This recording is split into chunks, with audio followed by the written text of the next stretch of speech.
We will construct science outposts. We will drive rovers. We will do radio astronomy.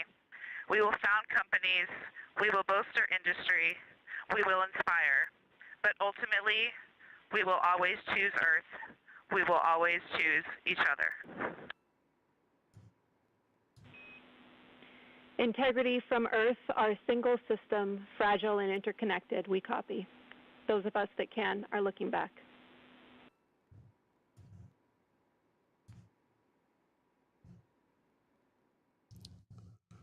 First thing I need to know from everybody, first of all, good evening. Hope everybody's doing well.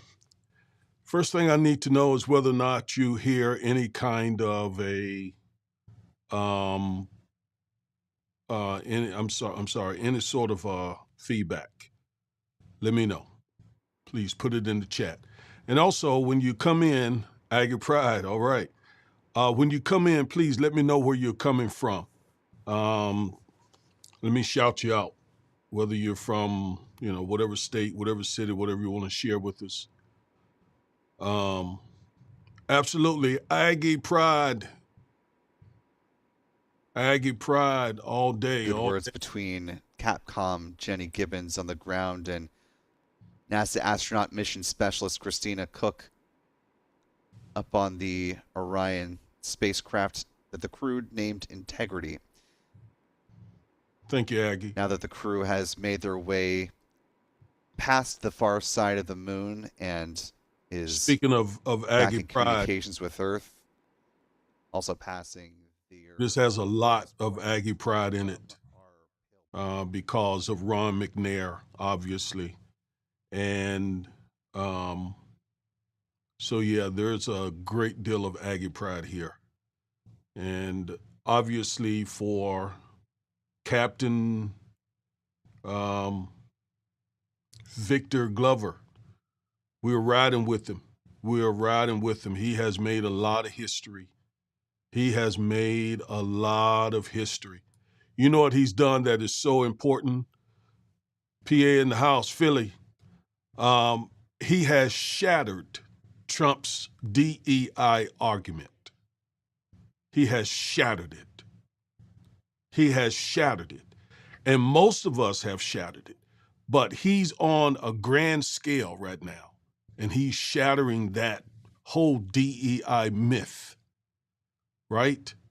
So we're riding with them, and we're riding with them hard. All right?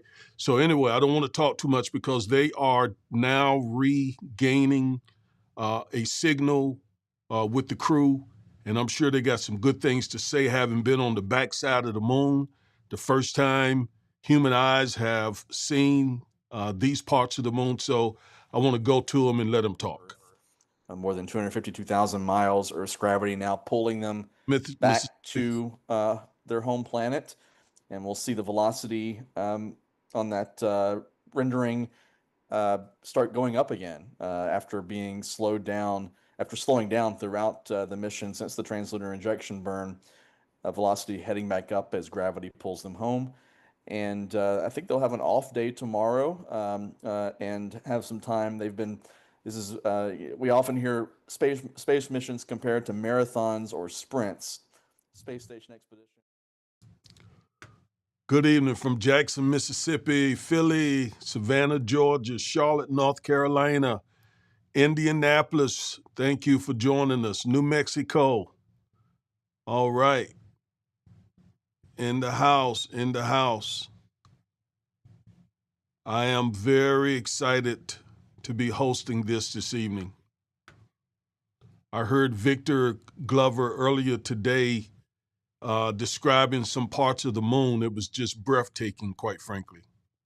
This mission has flown by from my perspective. The last 5 days have certainly gone by quickly. Yeah, I think sentiment that I would pose it as is it's been a whirlwind. They have already passed the furthest side of the moon. First time humans have traveled this far from Earth. Absolutely. Yes, good evening to you as well, Mr. Jimmy Princeville, South Carolina. Aggie brother from South Carolina. California in the house. They will have an important moment marking another first for human spaceflight, where they are set to have an audio conversation with the astronauts on board the International Space Station. And then there will be a debrief of the lunar science that they have been so diligently gathering today. California, I don't know if you heard me, but I was in the Navy out in San Diego and Oakland, Alameda area. While I'm imagining many years ago, moment for all of the crew members on Orion to be able to talk to their colleagues on the International Space Station, especially though for Christina Koch, a really unique opportunity where her colleague Alabama, St. Louis in the house. Hello, Chicago, Staten Island, New York. Welcome to all of you. Good evening. Thank you for joining us. We're going to have a good time with this. I'm really as giddy as I was the first time, quite frankly. New Orleans, Louisiana, one of my favorite places. We are earthbound and ready to bring you home.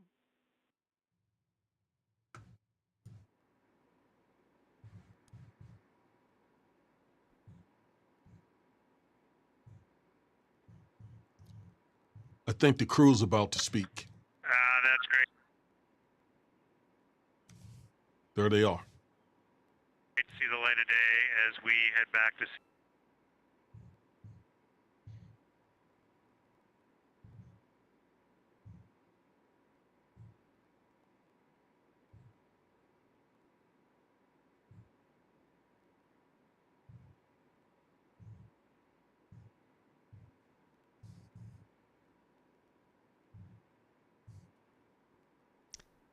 little bit of a tough comm situation here with the words that Commander Reid Wiseman was about to express down, and of course we'll pause again if they try to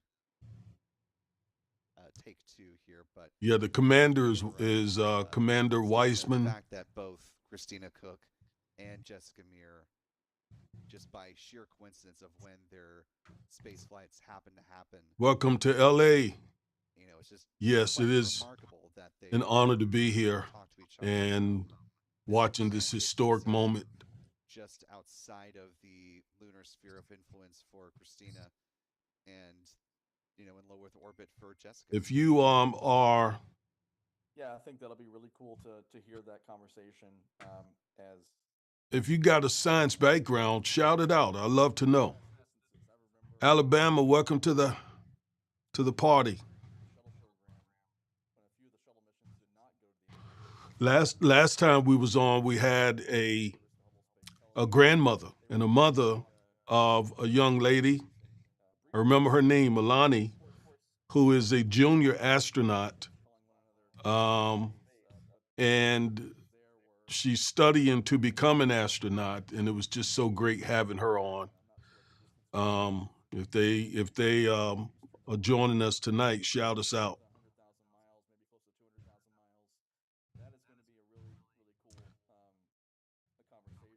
So yes, we're going to keep them in prayer that they'll get home safely.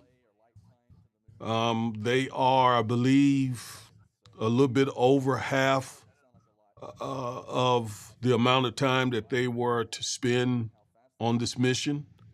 So they are on the way back home, basically.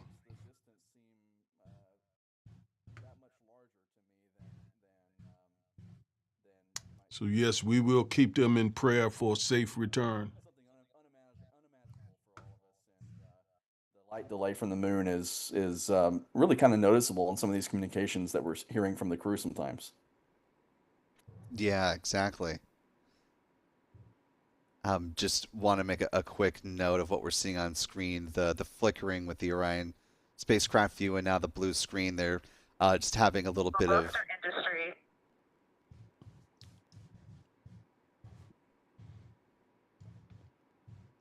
challenge with the comms here, as we can see, but those visuals will be reestablished in the not too distant future. Just as you were making those remarks, Stephen, I couldn't help but think that you know, for all the Trekkies out there, this is, you know, sort of a seminal moment in, you know, getting towards a Star Trek-like future where you've got one ship hailing another ship for all intents and purposes. And, you know, at some point maybe we'll have a similar first with a spaceship bound to Mars and, you know, whatever commercial station has replaced the International Space Station at that time, and maybe a three-way call with. Yeah, we got any nerds in the house. Let me know. Let me know who love to geek out on this science stuff. Let me know. Don't be ashamed to be a geek, to be a nerd. Not being hyperbolic in what we're saying, but it's kind of cool to stop and think about this singular moment in time and what it signals where we're going. Definitely is, Will. And just imagine setting up that Zoom call between. As a matter of fact, if you all feel the sort of the godly pride that I feel for Victor Glover especially, let me know. Let me know. Talk about it in the chat. A Phi Beta Sigma man landing on the moon. All right. Sounds like a fraternity brother here shouting out his fraternity brother.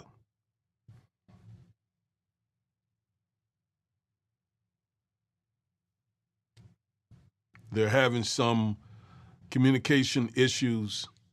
Hovering space news, we'll see. Integrity Houston for another comm check.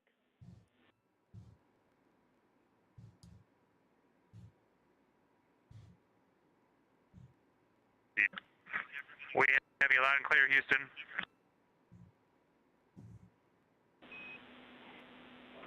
All right, Integrity, we hear you. That was a little clipped, but I think we have a better link now. We experienced some blockage from a solar array. We moved it, and we are in bias tail to sun.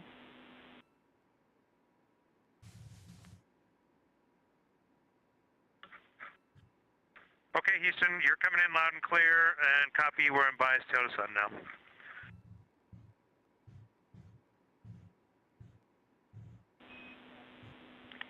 Affirm and Integrity, just so you know, we did not hear your response once we flipped our patches. Jeremy, we heard you call down, but you were clipped, and then we briefly lost comm. Glad we're back.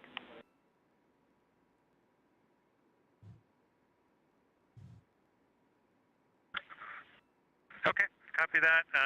We were just excited that we got to share in that you, the MER, and Mission Control flipped your patches around, and that side of the patch is getting to see the light of day. Thanks for sharing that with us. Our pleasure.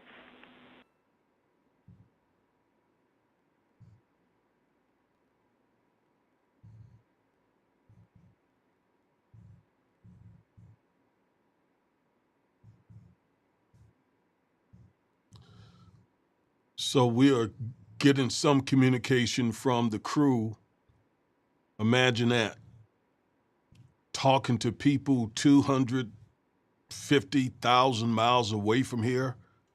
Just look at where technology is. Local time here, 6:42 p.m. Central, 7:42 p.m. Eastern, 23:42 UTC. Just as a reminder to folks of where we are in the timeline, the next big milestone that is out ahead for the Orion astronauts, or the Artemis II astronauts on board Orion, I suppose, is coming up in less than an hour's time. At about 8:35 p.m. Eastern is when the crew is set to experience an eclipse of the sun. As you can see in this visualization, the sun is getting closer to moving behind the moon from the perspective of these Artemis II astronauts. And like those of us here in North America, as we saw the great solar eclipse event back in 2024, so too will these Artemis II astronauts get to see their own bespoke solar eclipse opportunity.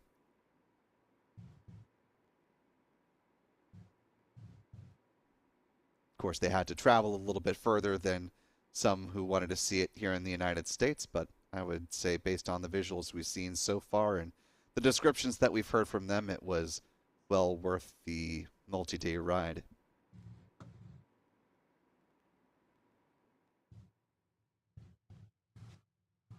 I completely agree with you. Far left-hand side of your screen, Mr. Jimmy Broader, who said, I hope Mr. Glover's presence on this historic space mission will inspire more of our young black men and women to pursue STEM careers where we're underrepresented. About half a dozen times. That is so true. And that is a wonderful comment. Here's a crew here. Odell Clark says, yes, his fraternity brother is landing on the moon. Go Mab. I don't know what that means. I hope Mr. Glover's presence. Okay, yeah. Could he have a white and blue king? Oh, I think that's in reference to fraternity. Neil Armstrong was the first one. That's right. He was the first to walk on the moon. Taking a bit of a break now, given that the windows are not in a good observation angle. As you can see with this visualization, they are pointing about 90 degrees away from the moon.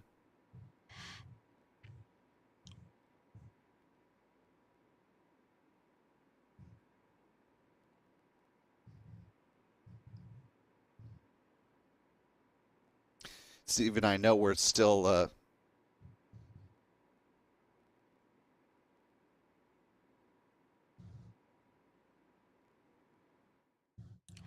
today, Captain Glover, he was describing what he was able to see, some of the things that he was able to see on the moon, and it was chilling.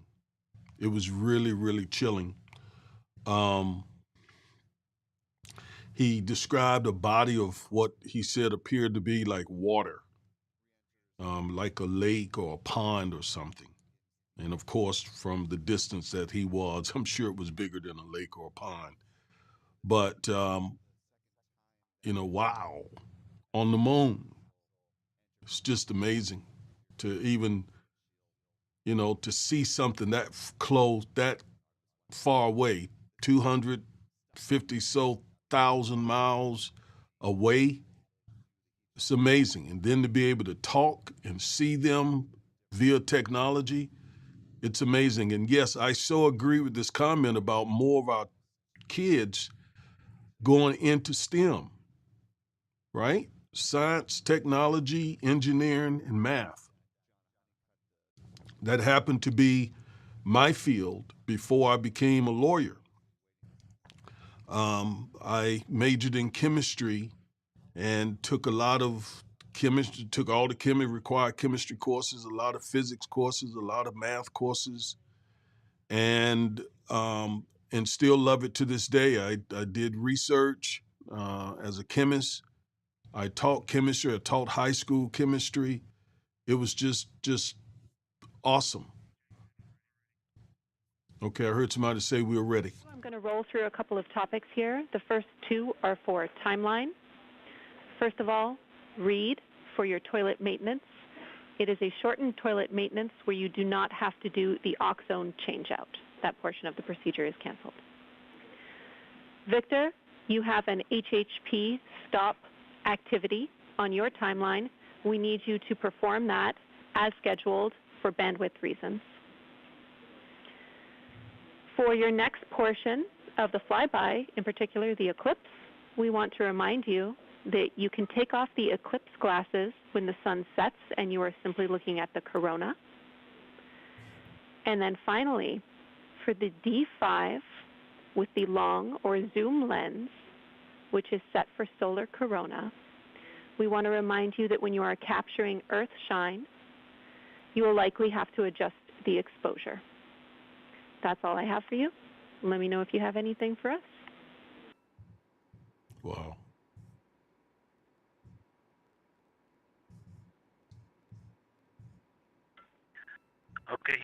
We copy all. Thanks for those words, Jimmy.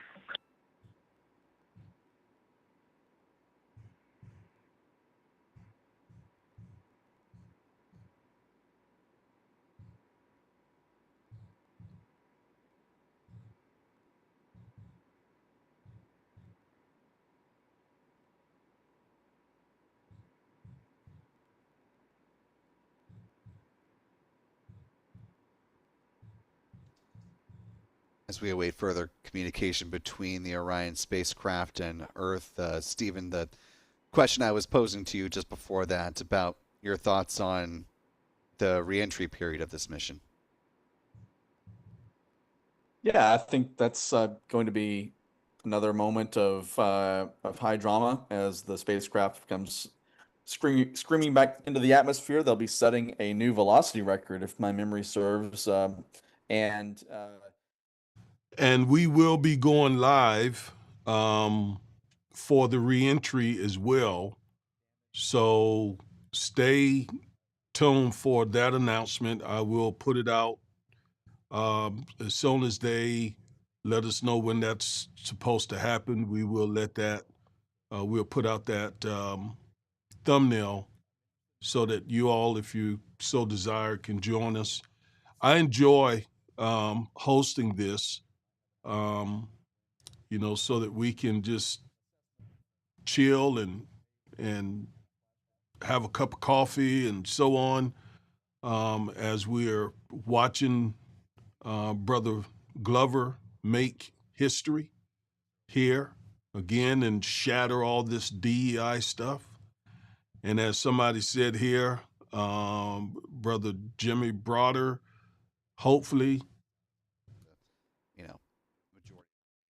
inspires some younger African Americans to get into science, technology, engineering, math, physics, the whole gamut. It is fun. It is absolutely fun. I told my wife today that if a young person was watching as Victor was describing the moon and watching all of that, I'm telling you, I think that would inspire young people to say, hey, I want to be an astronaut. That looks really, really, really cool. That looks cool. That's what I want to do with the rest of my life. I guess it's almost like somebody watching Michael Jordan play basketball or someone watching Jimi Hendrix play the guitar or Dr. King give a speech. It's that sort of moving for those who have a propensity towards science in the first place. So yeah, I do hope for our audience more young blacks, because as Brother Broader said, we are underrepresented in the STEM area, and especially African American men. And that's been the case for a long time, We're definitely underrepresented. And so that's why it's exciting for me to share this and hopefully inspire some. Definitely. To perform a pad abort and recovering Orion from the Atlantic Ocean all the way up through the ascent corridor and the various abort sites along the climb uphill, and now as they're preparing for the return in the generally planned area off the coast of San Diego, they are thoroughly well versed in all different manners of recovery efforts, whether that's more nominal or if they've got, knock on wood, God forbid, an injured astronaut. Did any of you all go to see the movie Hidden Figure? Hidden Figure, about Kathleen Johnson, I believe her name. I could be wrong. Please forgive me. If I'm wrong, just put it in the chat. That extraordinary woman who could do all that math in her head.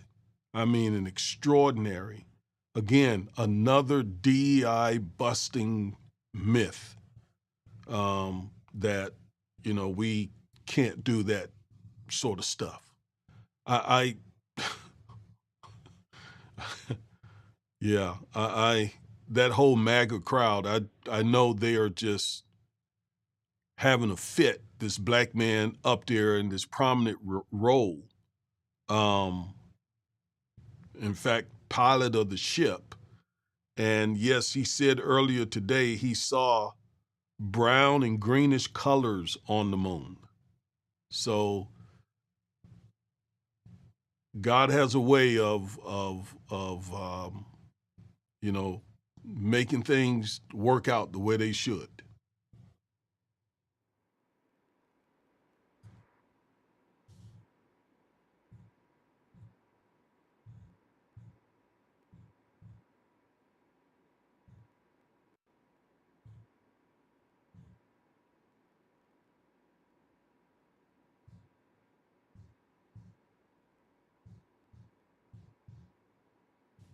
I see Victor.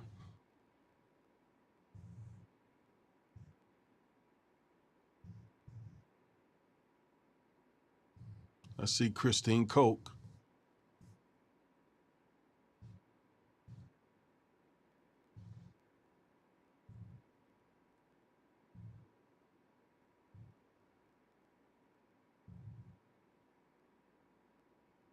And visit the NASA website to see some of the pictures and videos that they're sending back. I saw the first one that they released not long ago.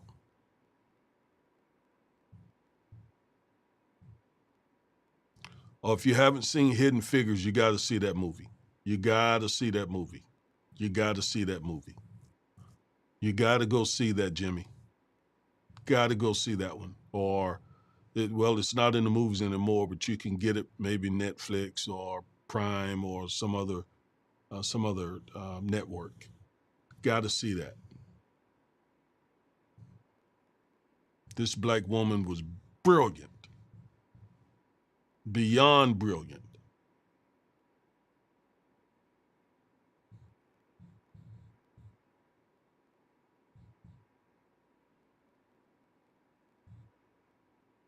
I don't know if it's fiction or true, but reportedly, John Glenn said he was not doing anything with the space thing until she, a black woman from Virginia, signed off on it.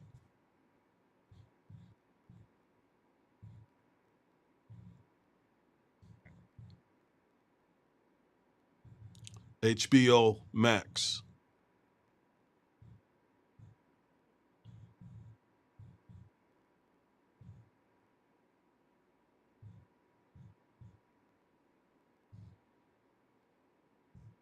We should be hearing from the crew.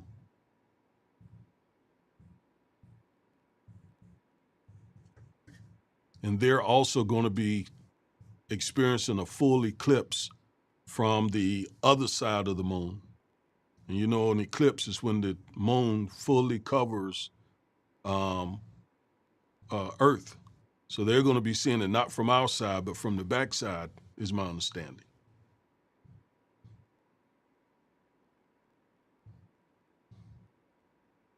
Time now 6:57 p.m. Central, 7:57 p.m. Eastern, 03:57 UTC for those around the world. We are a little bit more than half an hour away from when the eclipse with the sun for Integrity Houston, you have 3 minutes until we go into a forward link LOS. We will be back up with you in about an hour during the eclipse on Madrid.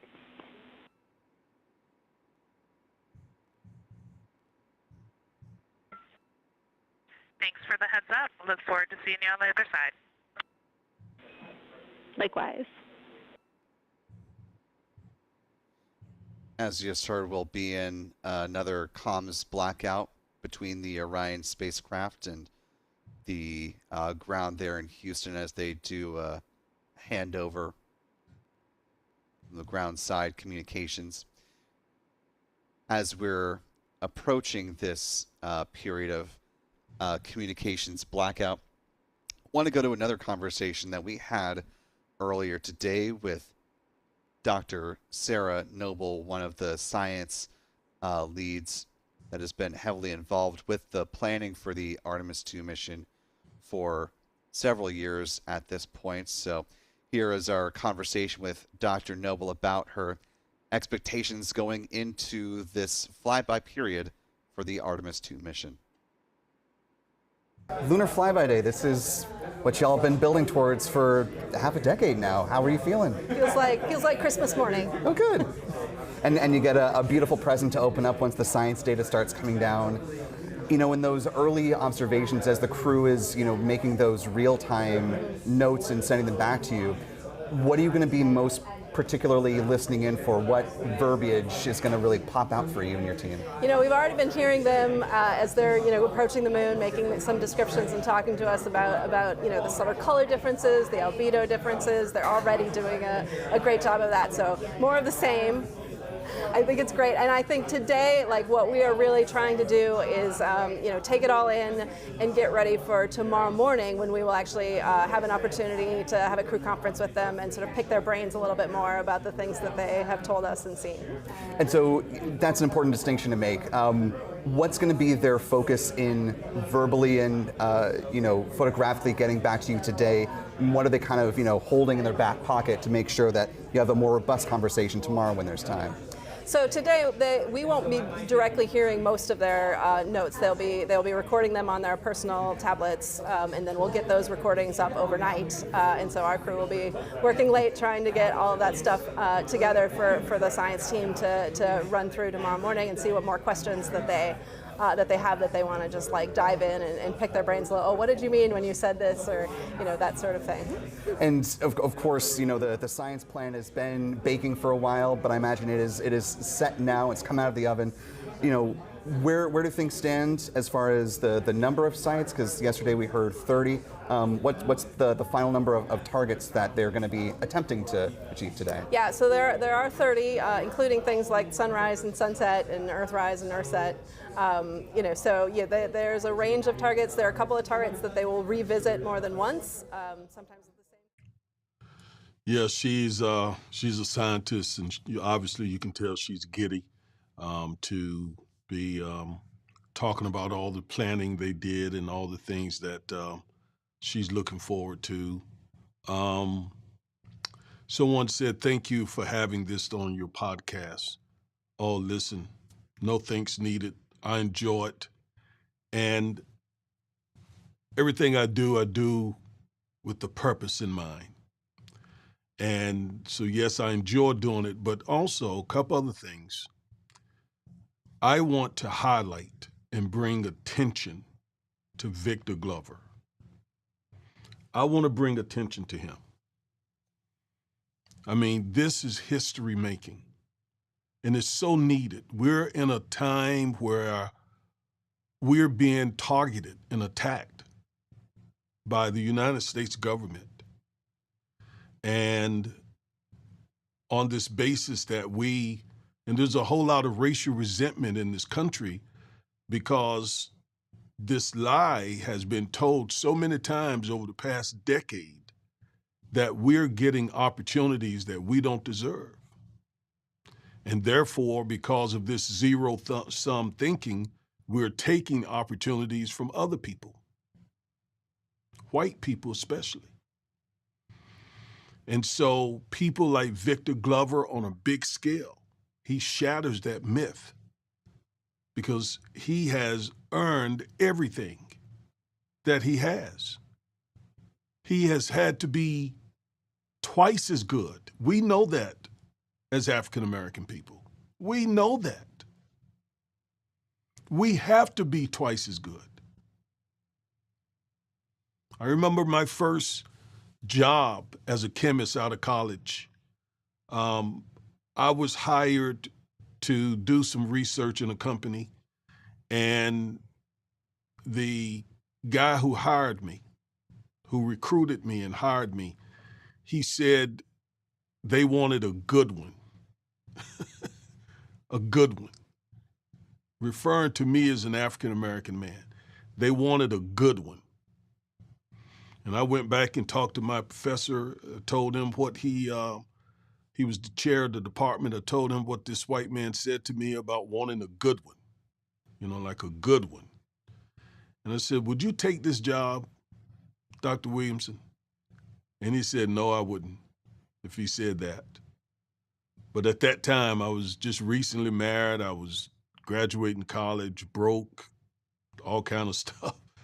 Just not long from that, I had first child. So I took the job. I wasn't there long. I took the job. And so I guess I was, in his estimation, a good one. Wow. So this is a DEI myth-busting mission that Victor Glover is on. I don't know him, none of that, but he is doing some very important stuff here that completely shatters that myth. The second thing is, I just released a video this morning talking about how this man named Edward Blum, who is responsible for the lawsuit that ended affirmative action based sort of on the same notion that blacks are getting undeserved opportunities because of our race, because of civil rights, etc. And he has filed a lawsuit against the Congressional Black Caucus. And he's filed that lawsuit because the Congressional Black Caucus has been giving scholarships away to black, deserving, qualified students who ordinarily would not receive a scholarship, because 2/3 of all scholarships issued in this country go to white students. So oftentimes our kids are overlooked for scholarships. So in essence, we catch it on both sides. We catch it being overlooked and marginalized on one hand, and yet when we try to do for our own because they are being marginalized, then here comes the lawsuit.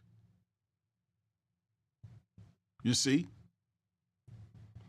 So all of this is a part of why I'm showcasing as best as I can with the platform I have, Black excellence. Black excellence, to shatter those myths. And we know some folks are going to think what they're going to think anyway, but nevertheless, we're going to keep putting truth out there. We're going to keep putting facts out there, okay, about us and our achievements.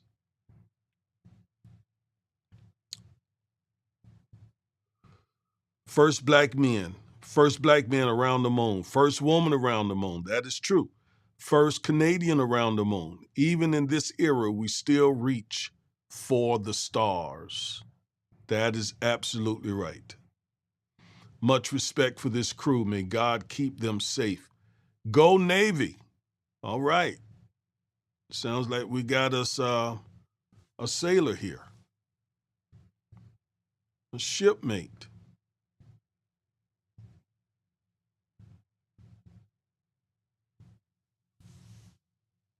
Amen. All right. So the next sort of history-making thing is this crew. I think we're probably about 20 minutes away from that. This crew is going to experience a total eclipse, but from the other side, not from the side that we can see, but from the other side. And there are some other history-making events that will occur before they actually come back to Earth.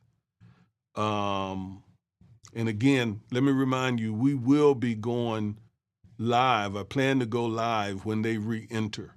That is another just extraordinary moment when they take these trips. And so we need to, as we did initially, pray them safely into orbit. We need to pray them safely out of orbit. And then I want Victor Glover to just get all the attention that he can get. May even try to have him on the show.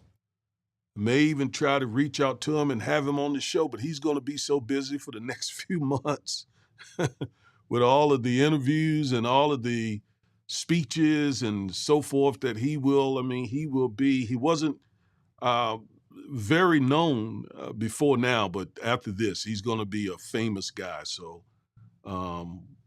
boy, wouldn't that be awesome to have him on the show? So, I don't know. I'm sort of wishfully thinking.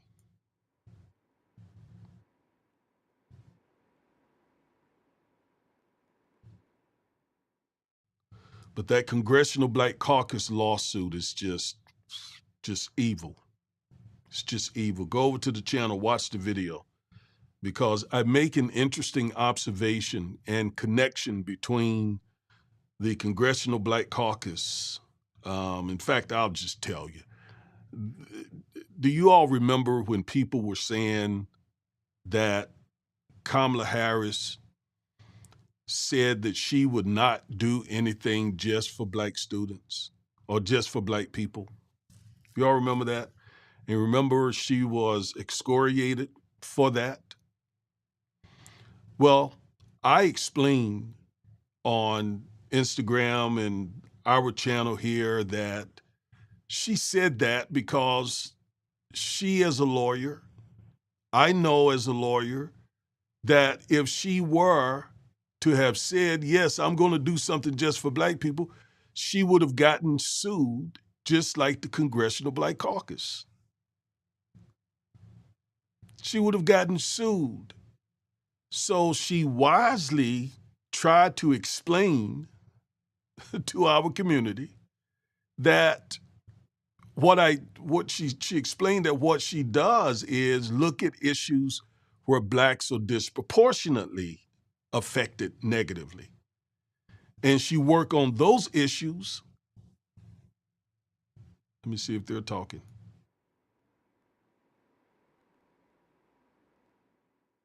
She can work on those issues without it being just openly, overtly racial in nature, such that the Edward Blooms and the others have no basis to bring a lawsuit. Yet, the community that's going to be positively affected the most will be the African American community. So she was not saying, I ain't trying to do nothing to help black people. She wasn't saying that.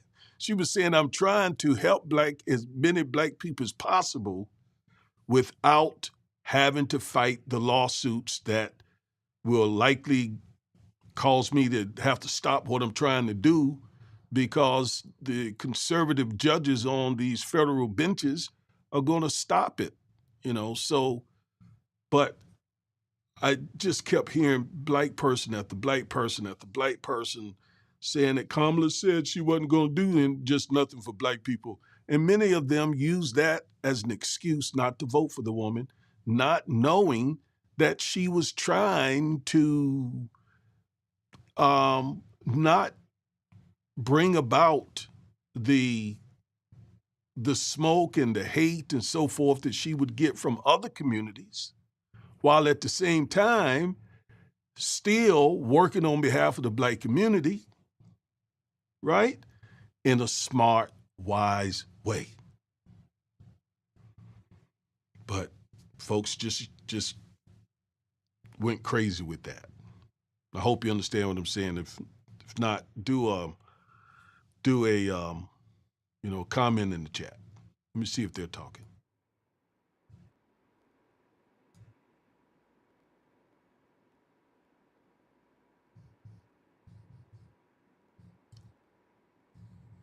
See one of the crew members, I don't know who that is, but it looks like they have some sort of iPad or something that they're looking at.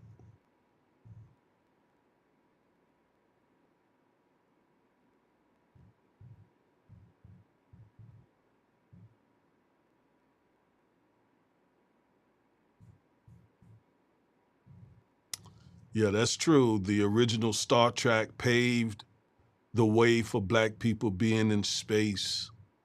What was her name? Lieutenant someone. It was a black lady in that on the Star track show.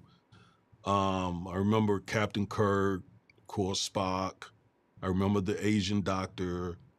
And then there was a female, lieutenant, captain, or I can't remember. I see her face. I can't remember her name, but yes, that's right.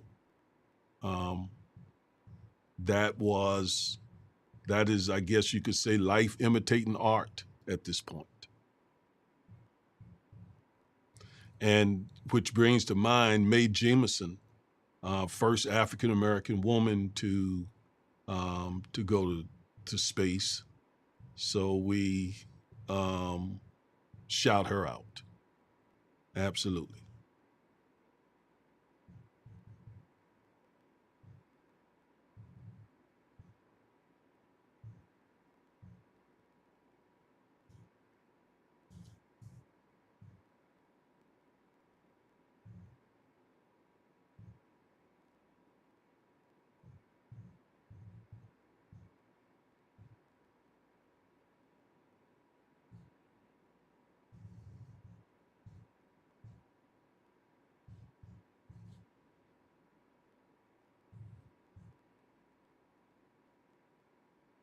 We're getting close to that.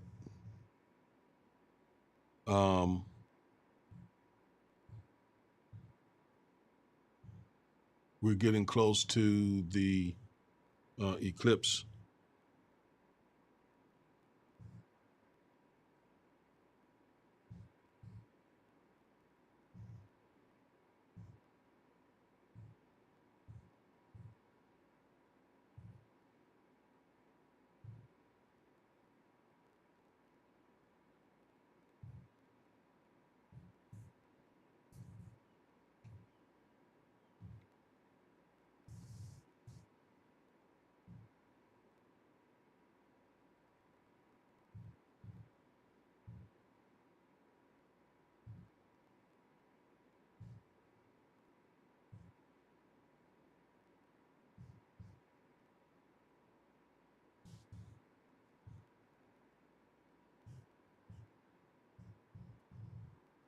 Make sure to,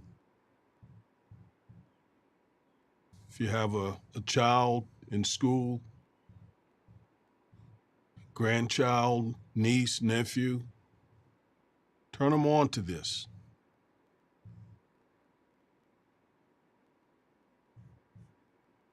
So much negativity in the world. This is something we can all enjoy, celebrate. Time now 7:16 p.m. Central, 8:16 p.m. Eastern, 0016 UTC. You're looking in this large box view of a visualization of the Orion spacecraft in relation to the moon. As you can see, the sun is getting closer to the moon from the perspective of Orion. That's because the trajectory has a planned eclipse period for the Orion spacecraft.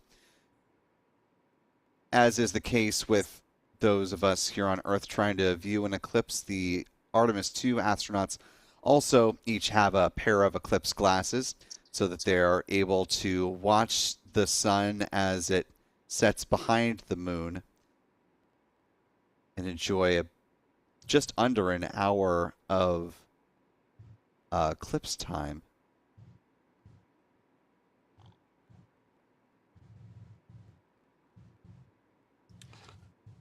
By the way, I think I had been saying Houston integrity in the blind, high priority PAO activities on Reid's timeline are on PCD1 in a folder imagery for downlink, and then high priority standby imagery for downlink, and then lunar flyby for PAO, and then high priority PAO. Thank you. That was Victor.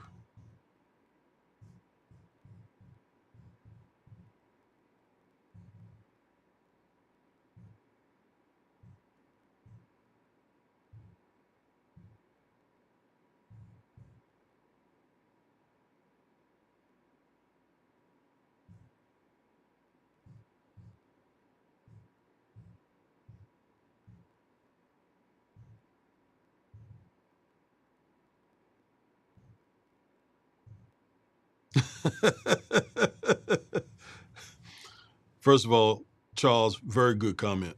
Very, very, very good comment. That's exactly right. He's proven the haters wrong. Making history is the first black man in space. No, well, not the first black man in space, but the first black man to have gone as far out in space. That's his claim to fame. The first black man in space, Guy Bluford. Guy Bluford. And Ron McNair was going to be the second, but of course we know what happened. May he rest in peace. Somebody here said, I know people who still think that the earth is flat. I hadn't thought about that. My God, we have seen the earth now away from us enough to say to everybody that that's indisputable truth. I mean, fact that the earth is a round ball. Thanks for bringing that up.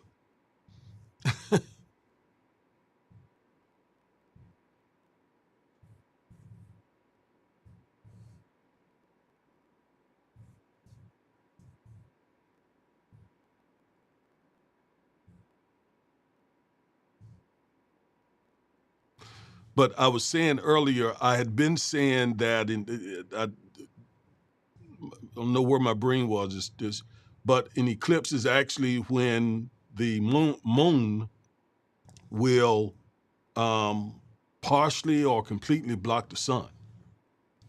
And it doesn't involve Earth and the moon. I'd been saying that, I think. So I wanted to correct that. That's why, they tell you when you watch it, you better have some eyewear on. 7:20 p.m. Central, 8:20 p.m. Eastern.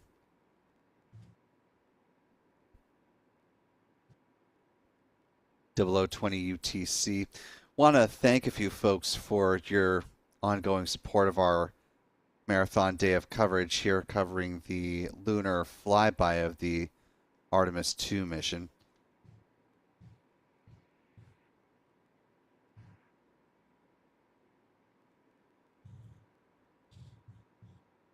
Let's see where we left off. Thanks to Melina for the £5 super chat. Really appreciate that. Asking if a crewed moon base is possible within the next 15 years, as it's taken 50 to return to the moon, and offers a hello from the United Kingdom. Well, that is certainly NASA's intent, as our audience may be aware. The NASA administrator announced that intention to get things moving in the direction of a crewed lunar base that will be built out across 3 phases and cost on the order of about $20 billion, at least for the U.S. portion of the lunar base development. So we'll see, right? I mean, it depends on how the execution goes and the ramp up from the commercial partners that are going to be involved with it. And of course, the preservation of congressional backing and congressional funding for these lunar base objectives. Now that that has been decided is the course that NASA will take, as opposed to really starting out and focusing first on a lunar gateway and then building out base elements.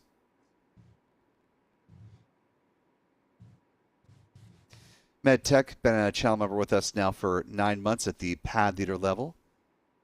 Appreciate your ongoing support.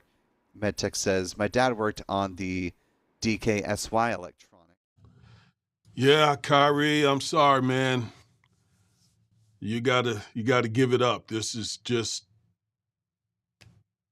extraordinary, indisputable proof that the Earth is definitely not flat. Definitely not flat. We knew that already, but, he's a guy who thinks outside the box, I guess. Yes, Mae Jemison was the first black woman.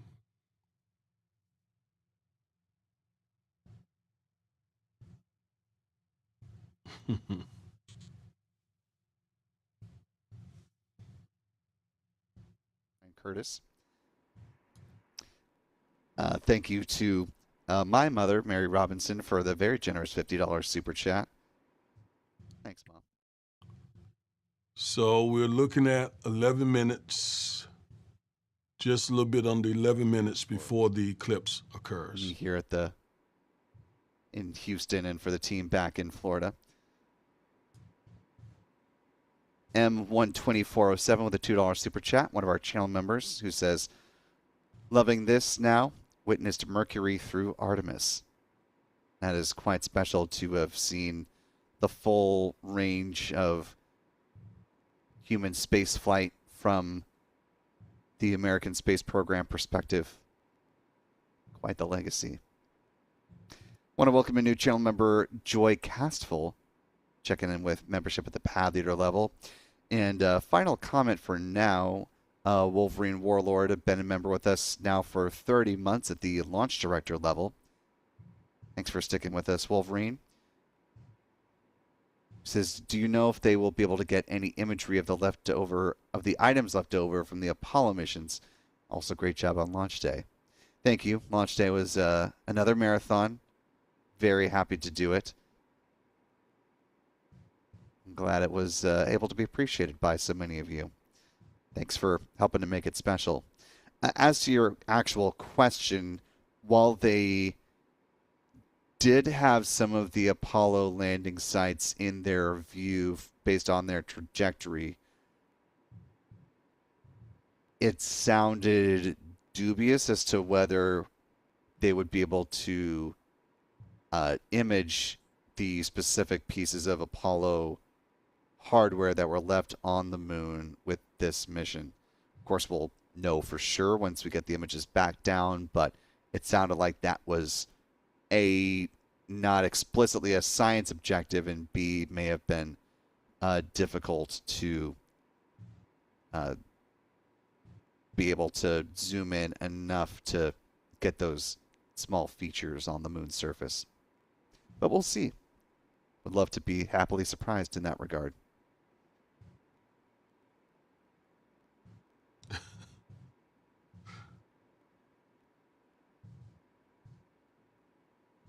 Believe the Apollo 15 landing site was one of the areas that the crew passed over earlier today, so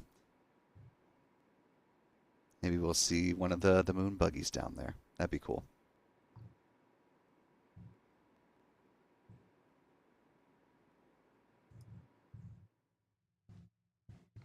Welcome, Callie. Welcome, welcome. Mr. Wonderful says, I'm sorry, man, this is interesting, but I don't believe this at all until I see pictures. Where is the space station at? Where are the satellites? So Mr. Wonderful says, like Doubting Thomas, I got to see first. I got to see. Well, they've been sending pictures. They sent a picture back of the moon. I saw that this morning, Mr. Wonderful. I think if you just go to NASA's website, you should be able to see that. So there's evidence, there's proof that this is real. But you did say this is interesting, and I'm glad you find it interesting, and thank you for joining. I was listening to the NASA YouTube. Here with our special live coverage of the Artemis II lunar flyby. You might be wondering why we are able to see the Orion spacecraft, and we had a couple of views inside the capsule, but it's been a minute since we've actually heard from either the Capcom, Jenny Gibbons, or from the Artemis II astronauts themselves.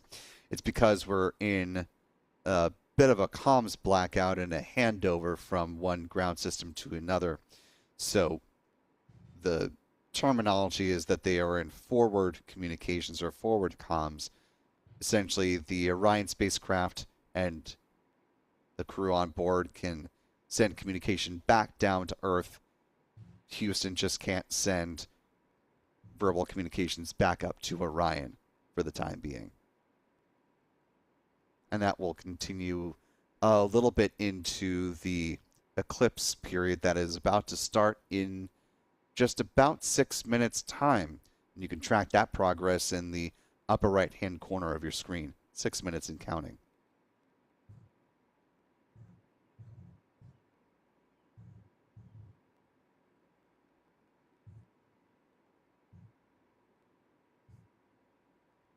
Yeah, Mr. Wonderful, I understand. They have certainly deceived us and tricked us where science is concerned.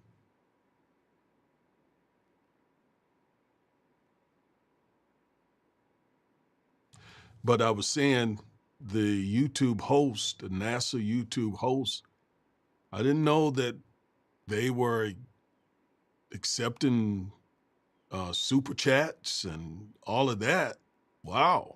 Okay, so they take their YouTube channel seriously here. Man, he sounds like a pro. The New Orleans gal. Welcome, welcome, welcome, New Orleans.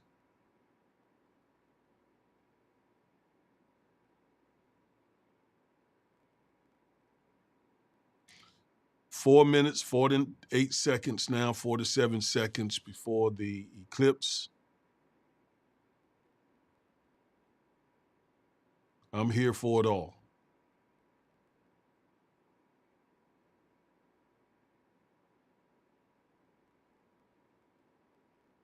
Thank you all for geeking out with me.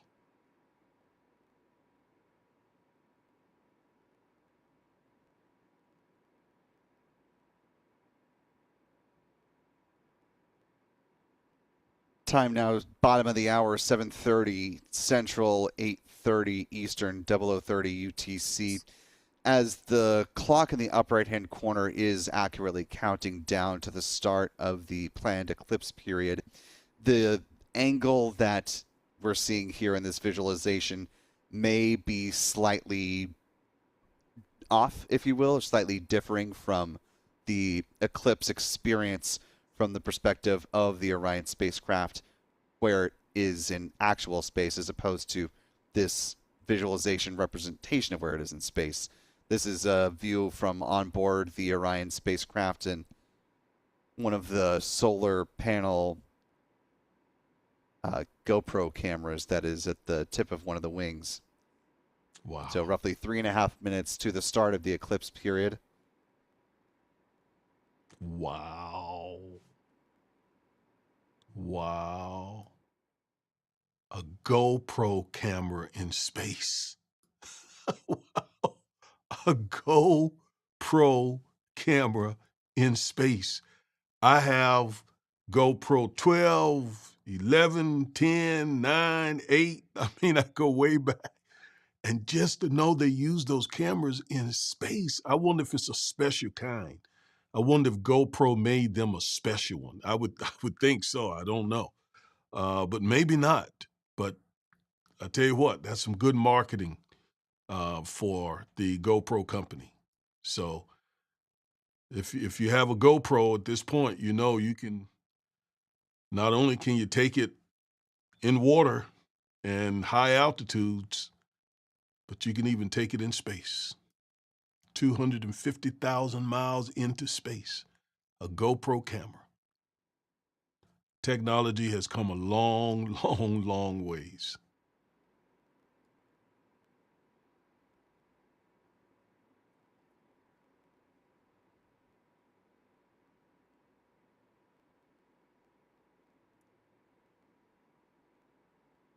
Yes. Wow.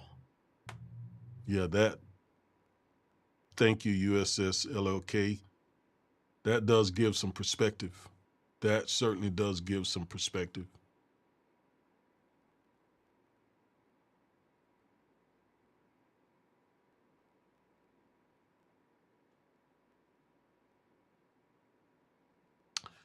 A minute and 30 seconds before the eclipse.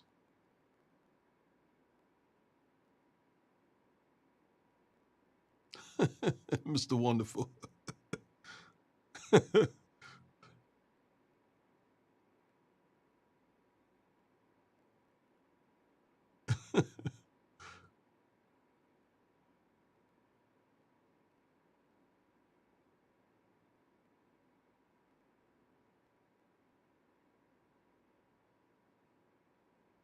57 seconds.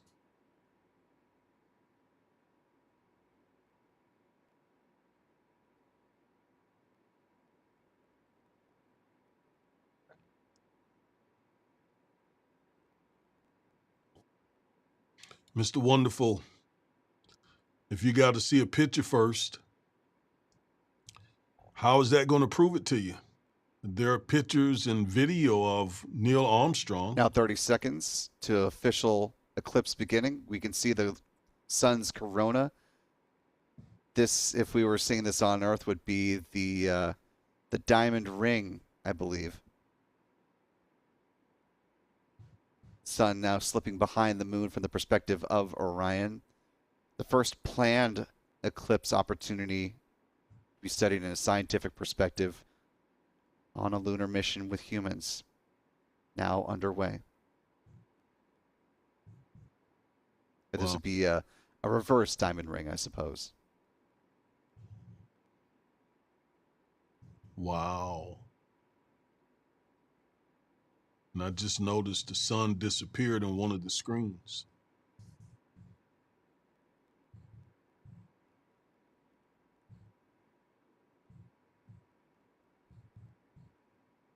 Yeah, this is dope.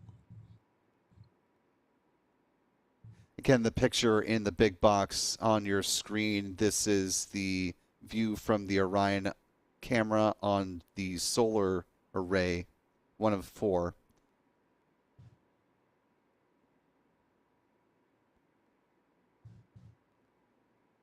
Artemis II astronauts, I'm sure, back at the windows and getting ready to snap, if not, they're not already firing away lots of pictures and taking observations of the moon with their various Nikon cameras, including the Z9 that we heard about that the crew was quite insistent make it on board this mission, and hopefully it will pay dividends once we see the images that come out of it. Wow. Nikon, GoPro are getting some serious marketing here.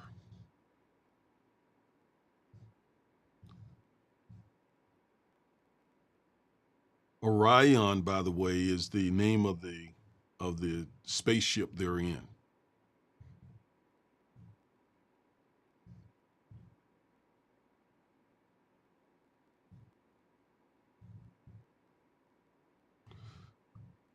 Now, Mr. Wonderful, the sun completely disappeared off that small screen.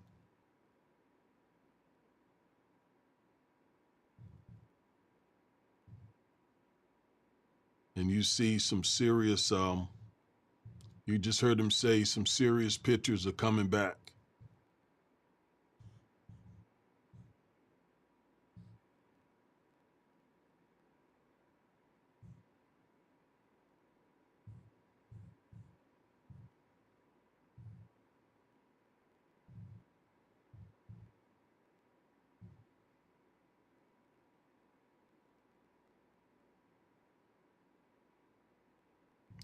The one thing that you should be getting from this, if nothing else, and it is God is great and greatly to be praised, because this is extraordinary.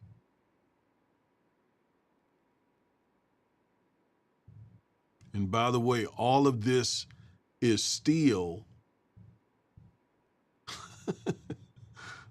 all of this integrity in the blind. This is continues to be unreal.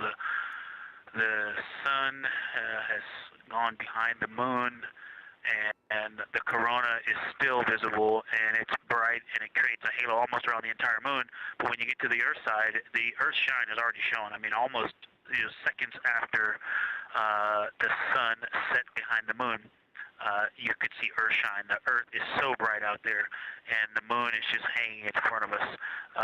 This black orb out in front of us, in front of now, not the blackness, but the gray that blends and drifts into the blackness. We can see stars and the planets behind it. And Christina is in window 1, Reid is in window 2 with the long lens, and Jeremy is describing it in window 3. And it is quite an impressive sight. You can still see the horizon lit up brighter where the sun set on that side of the moon. It is bright, and Earthshine is very distinct, and it creates quite an impressive visual illusion. Wow, it's amazing. That's Victor. That's Victor Glover. That is Victor. That brother doing some things.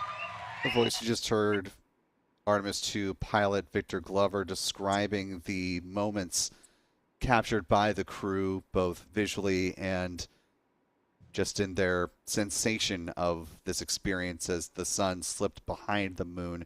Ooh. You could still see the little peak of the corona, but it sounds like from Victor's description that given how dark it is for them and their ability to see a much bigger piece of the moon from their view out the window, that the corona can really be seen cresting around the full width of the moon.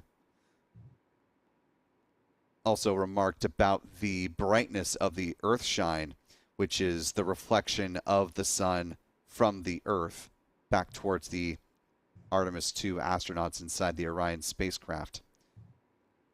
Of course, we've seen Earthshine really stand out as we've watched astronauts conduct spacewalks outside of the International Space Station, and for those who have flown up into low Earth orbit, like as we heard from Dr. Sian Proctor in our conversation in the run-up. Did you all just hear Victor? I mean, Victor is the pilot of this mission, and dude talks like he is in charge of things. Although we know Commander Reid Wiseman is the commander, but Victor still, I mean, dude, it's just, I mean, come on, dude. That's some serious stuff for a black man to be doing, you all. I'm just telling you, this is history making. Whoo, wow, wow, wow, wow. Man. And as I was saying, before they started talking, I don't want to miss. The reason we didn't hear communications from the ground back towards. Yeah, that's right. So communication has been restored. As you heard Victor mentioned, they are communicating in the blind so that they are able, the astronauts are able to communicate back down to Earth, but the ground is not able to communicate back to them. And the way we're hearing the audio from the spacecraft is such that we have it configured where we are just hearing the Earth to ground communications. And so if the ground isn't, or said Earth to ground, same thing, the Earth to Orion communications, if it's not a two-way comms street, we would not be hearing Jenny Gibbons, the Capcom, or Dr. Kelsey Young, the Artemis II science lead, communicating back up to Orion, because that's just not possible at this moment in time.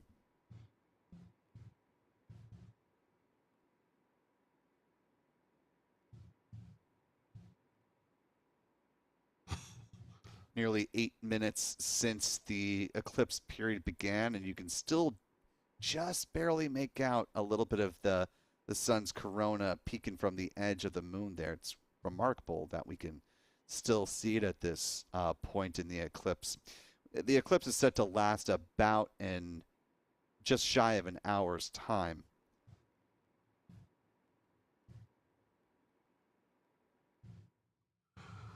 But as I was saying a few moments ago, God is just amazing. That's what you have to get from this. You have to be awestruck that God made all of this. I mean, wow. And let me blow your mind. There is, I believe it's in the book of Job, where the Bible says that God puts all of creation in the palm of his hand.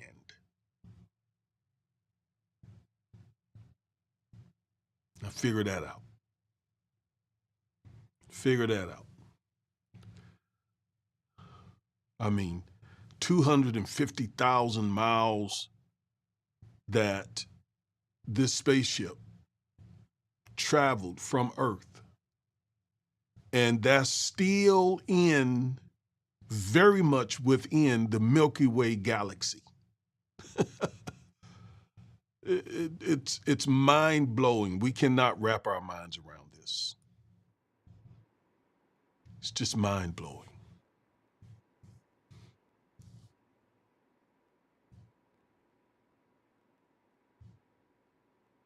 Absolutely. Science integrity, the window team is shifting around in the windows, and we are transferring settings on a camera to pick up Earth shine, and it is amazing. The brightness where the sunset is still bright. I think there may still be corona visible, but that part of the horizon is still lit brighter, and you still have a distinct Earth shine. That was Victor.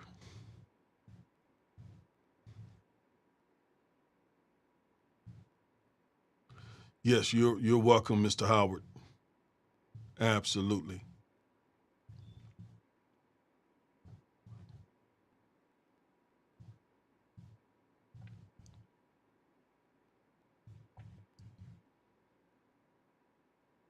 I also think, I believe, I could be wrong about this. You all can check it, but I think Victor also has the distinction of being in space maybe the longest time period, maybe, I think. Fact check me on that. Just do a little Google search. I think that's true. Being in that in an International Space Station, I think.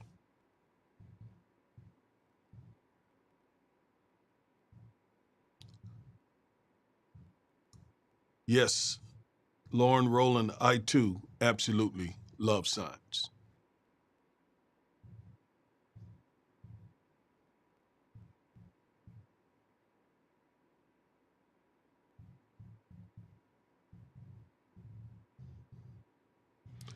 Yeah, and the universe is still getting bigger.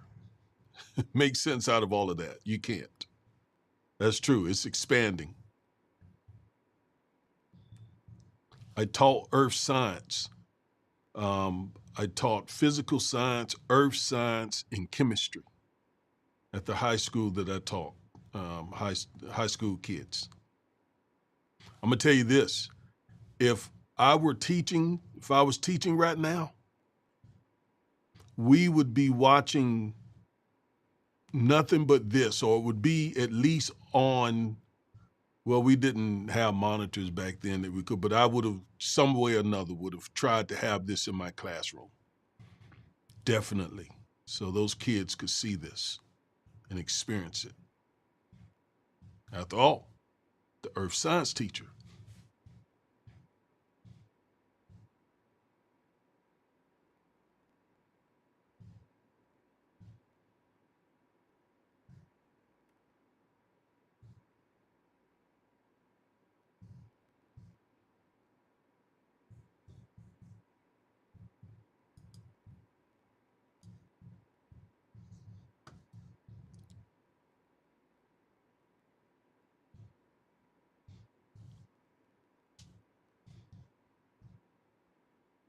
Yeah. So we're going on 14 minutes in this eclipse. I think I heard the moderator say it would be a little bit under an hour. I don't know that we'll be here for that amount of time.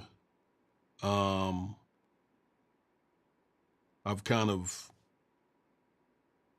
experience what I wanted to experience here.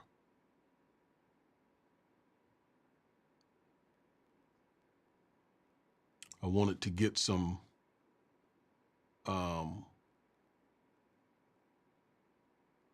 wanted to experience part of the eclipse. I wanted to hear what the crew had to say after being on the backside of things.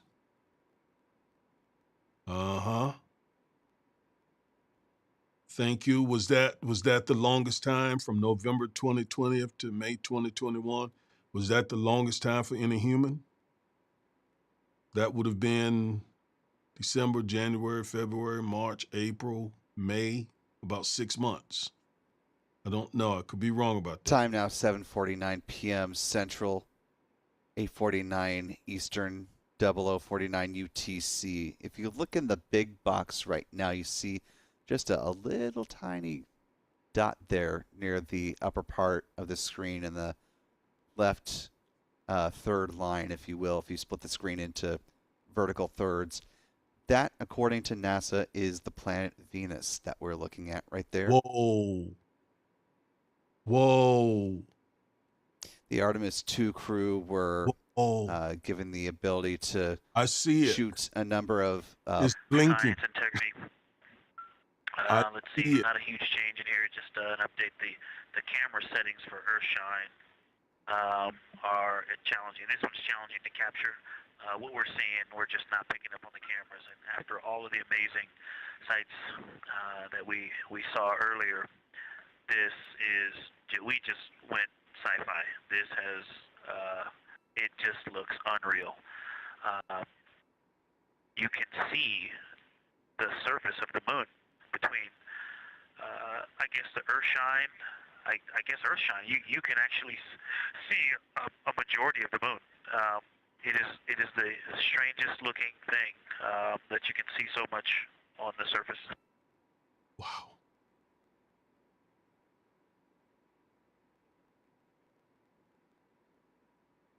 Victor's the man.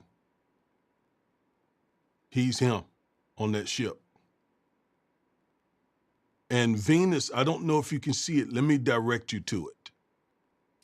Venus is, if you look in the bigger box, it is under the word moon. Looks like what is a gray light. It's blinking. And Reid reports he's seen 2 meteors, science.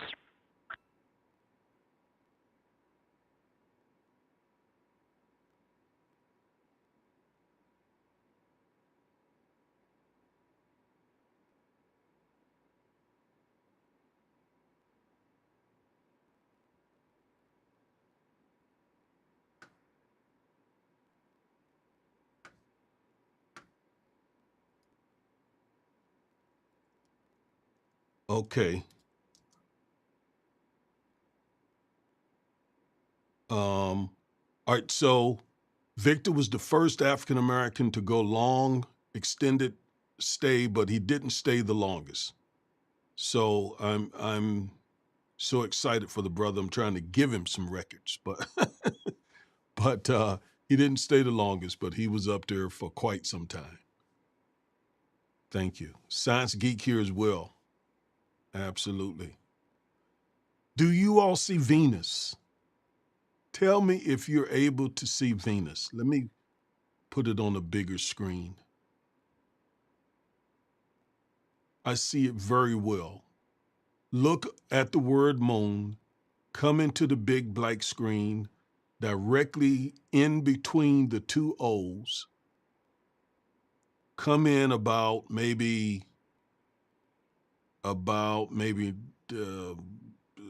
an inch down from the white line, and you'll see it there.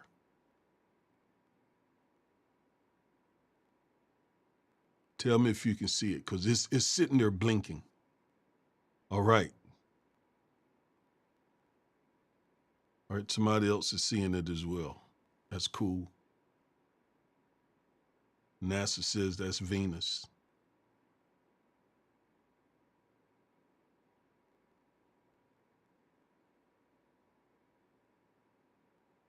He lived at the space station. He's that dude.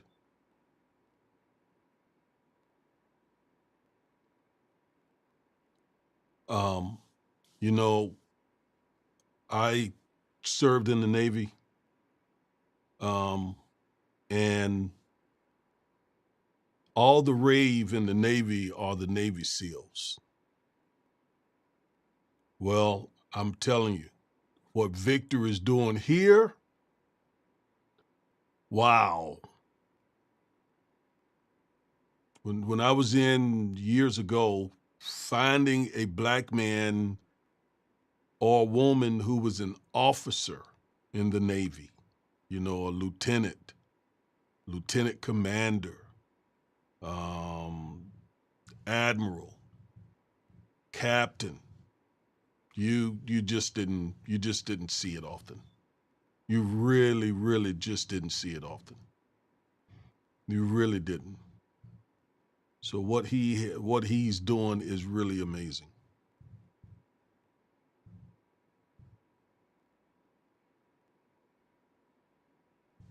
Yes, I concur. Ronald McNair looking at you proudly, Vic. Yes.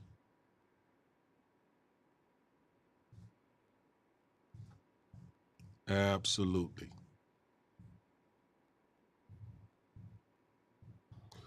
Well,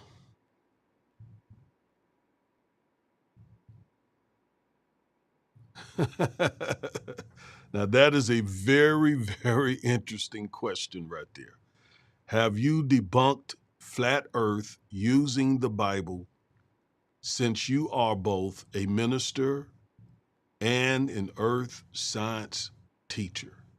Now, let me say, earth science was not really my subject. I was a chemistry teacher, and because I taught chemistry, you had to also teach physical science and earth science, but that really wasn't my strength. I didn't really care too much about the subject, quite frankly, at that time.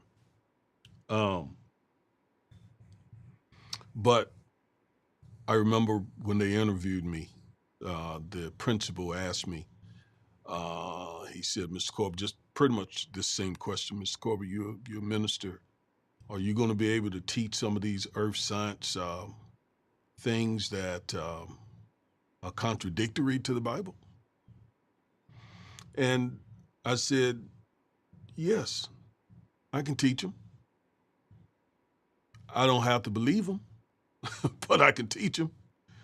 And my kids, you know, who've gone on to become doctors and veterinarians and so on, many of them, when they see me, they tell me, said, Mr. Corbett, we thought you were going to get in trouble because, okay, was active duty 87 through 2009, and I only saw 3 black officers in my career. That's what I'm talking about.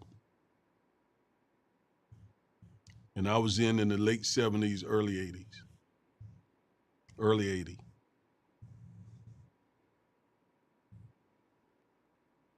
That's right. I don't know that I seen one. I'm trying to remember. I don't think I seen one. Science, integrity, and the blind. The glow around the moon is beginning to become a little bit more even.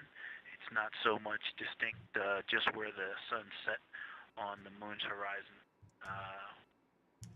is where, flying through this trajectory, and then the sun's going to come up out of the other side. I think it's we're starting to see the glow around the moon get balanced out. I still see Earth shine, and the Earth is very bright out there. Still quite an unreal sight. Integrity Houston, we have that sit rep loud and clear, and we are back with you. How do you hear me?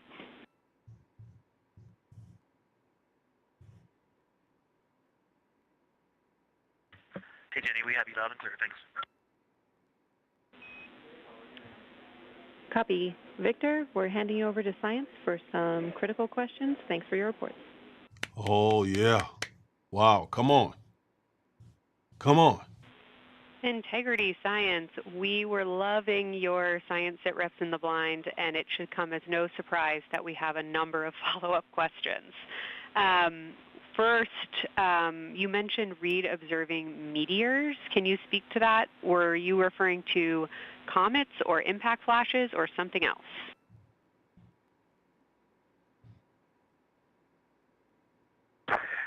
Yeah, there was a little bit of giddiness. We have seen 3 impact flashes so far. I saw 2, and Jeremy has seen 1. Undoubtedly, Jeremy saw 2, so that's 4 total. Undoubtedly, quick impact flashes. It was not sun glint off of particulate from the thrusters or the purge tanks. It was definitely impact flashes on the moon. And Jeremy just saw another one. Go ahead with your next question. Amazing news. I literally just looked over at the SIR and they were jumping up and down literally. If you could describe where on the moon you saw them, please.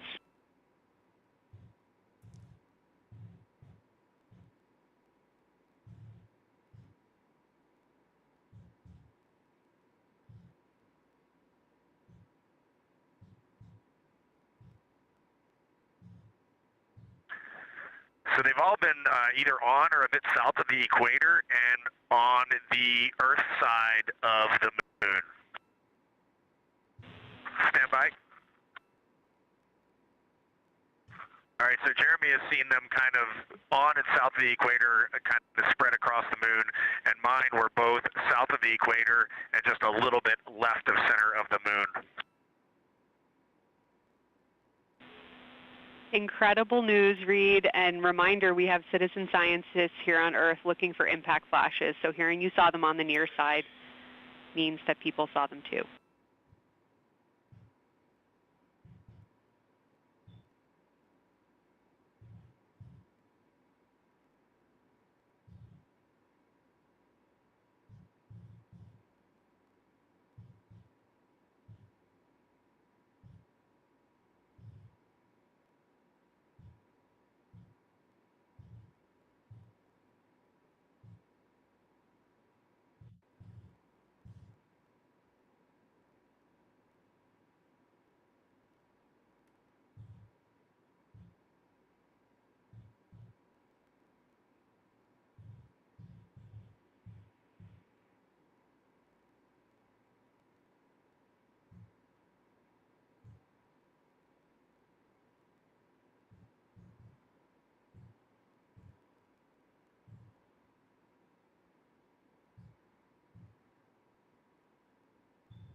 Are you still with us, Houston, or do we lose you? Integrity, I hear you loud and clear. How do you hear me?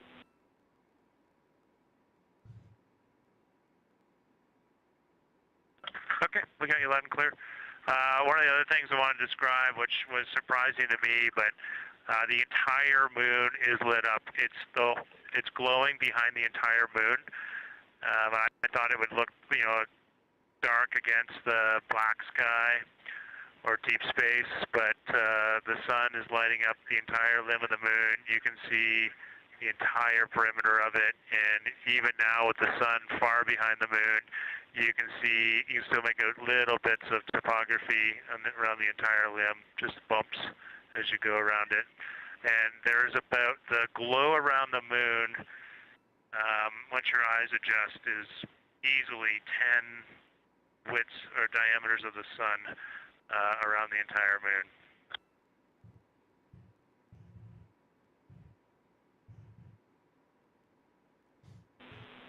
Incredible to hear, Jeremy. Were you able to actually pick out any discrete features on the lunar surface? And if so, how do they look different than when you observed them in solar illumination?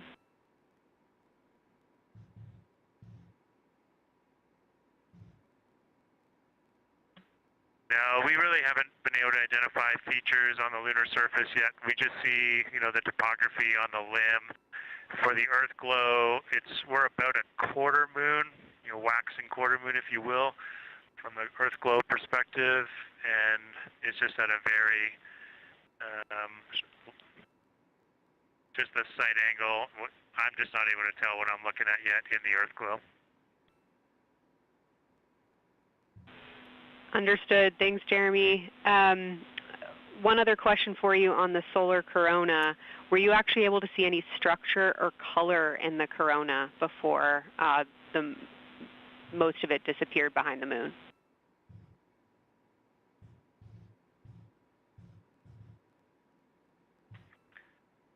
Yeah, I didn't pick out any color, but definitely structure.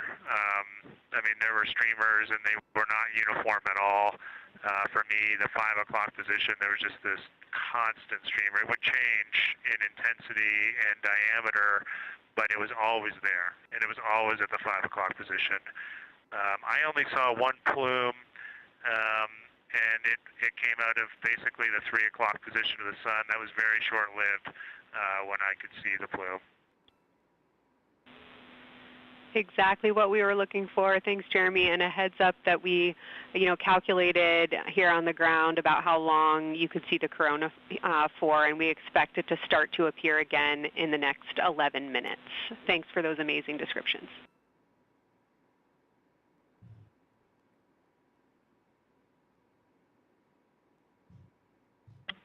Okay, we're excited to see it all again. Integrity Houston, we're following along as well. That was outstanding. If you haven't already, just reminding you to swap positions at the windows and that brief LOS we had previously. Isn't this cool, you all, to hear this conversation go on between the science team and the crew there? Just amazing. Okay, we copy that, Jenny.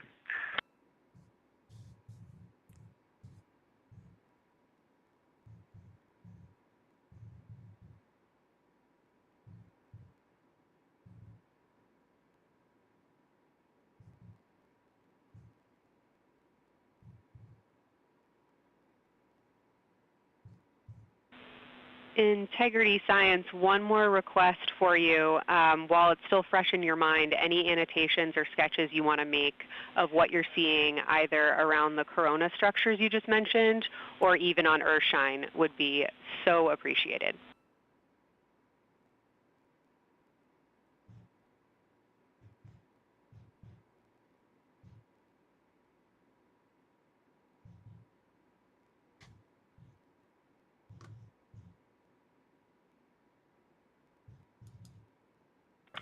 Okay, Kelsey, it's going to be pretty hard to go look at a PCD right now, but we'll definitely try and annotate what we saw. And if the annotations come in the next block where you're cleaning up your documentation, that sounds like a good plan to me.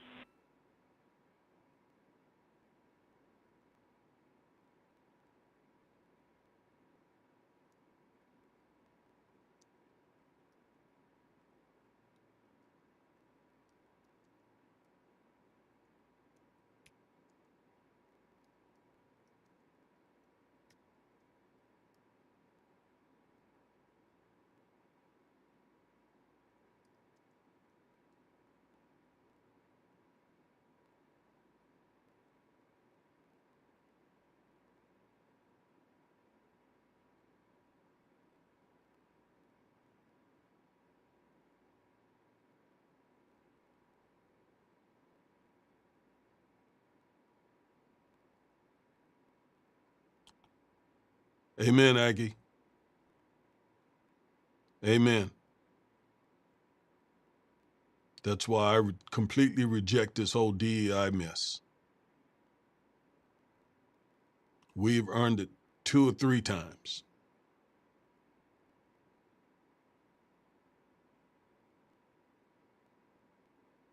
I remember when I was doing research with my Aggie chemistry degree from Hines Hall.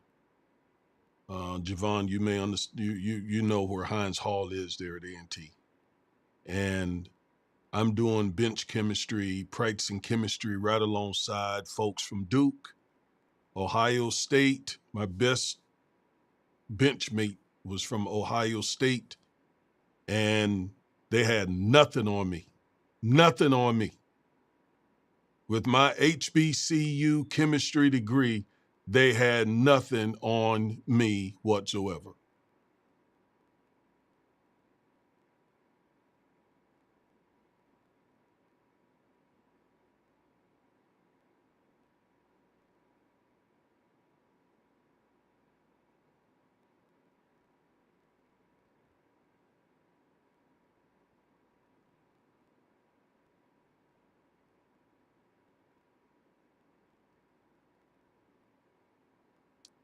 Who is Comrade 22 SHPAK?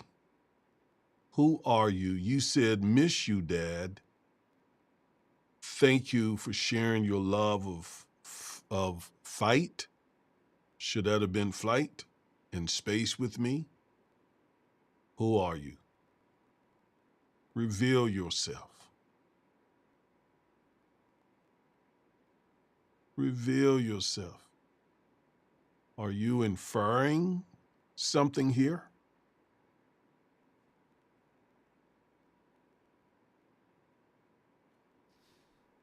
Time now 8:09 p.m. Central, 9:09 p.m. Eastern, 01:09 UTC for those joining around the world.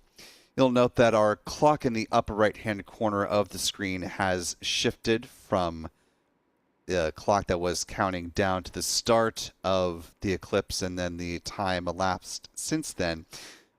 We have shifted here to the countdown from now till the end of the planned eclipse period.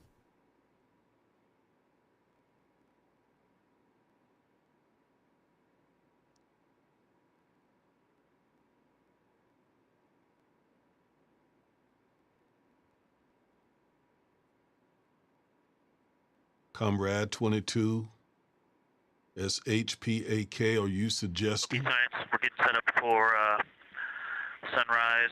The window teams are, Christina is supporting, and also Z9 in window 1. Jeremy's got the long lens in window 2, and the short lens in window 2. And Reid is in window 3, and he has started recordings and is set up to see Corona.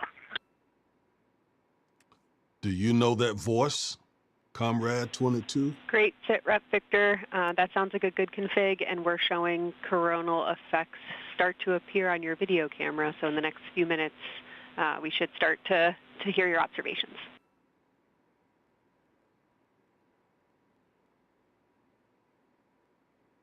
Is one of these three men you're calling your dad? If so, which one?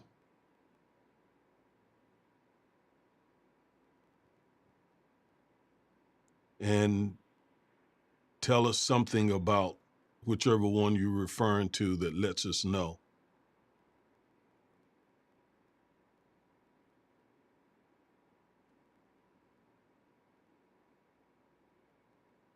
Okay, gotcha. Gotcha. You were saluting your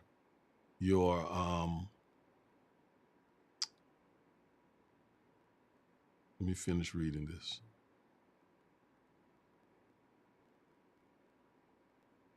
Okay. He was an Air Force flight instructor. Science and Houston integrity. I know this observation won't be of any scientific value, but I'm really glad we launched on April 1st because humans probably have not evolved to see what we're seeing. It is truly hard to describe. It is amazing. Wow.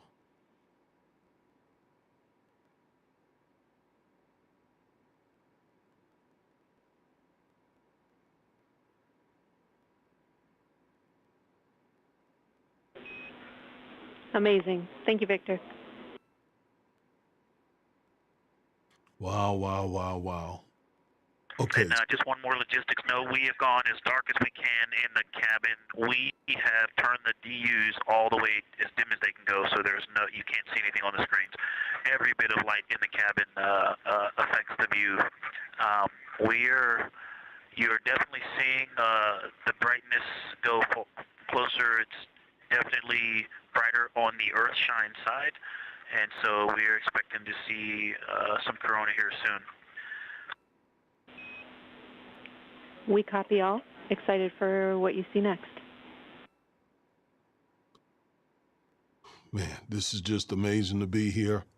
But Comrade 22, let me come back to you. He was an Air Force flight instructor during World War II and knew the Tuskegee Airmen then. He always I'm encouraged. not sure if we talked much about the star field, but we've got lots of stars.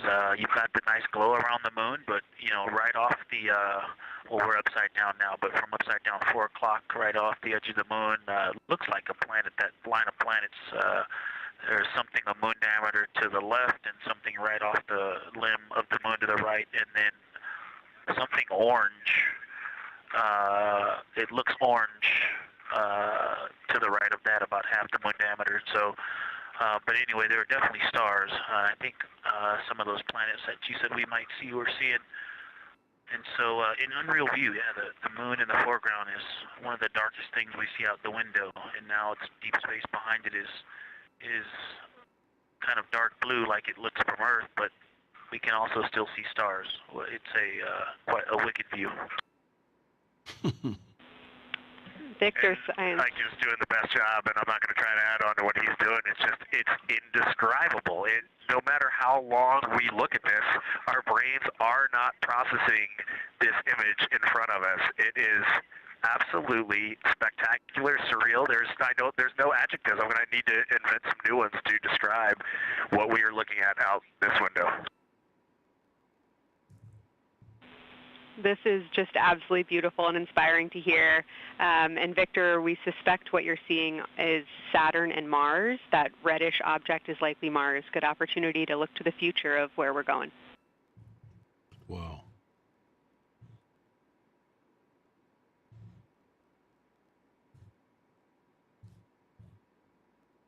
Yeah, we can absolutely see the color of Mars. That's awesome.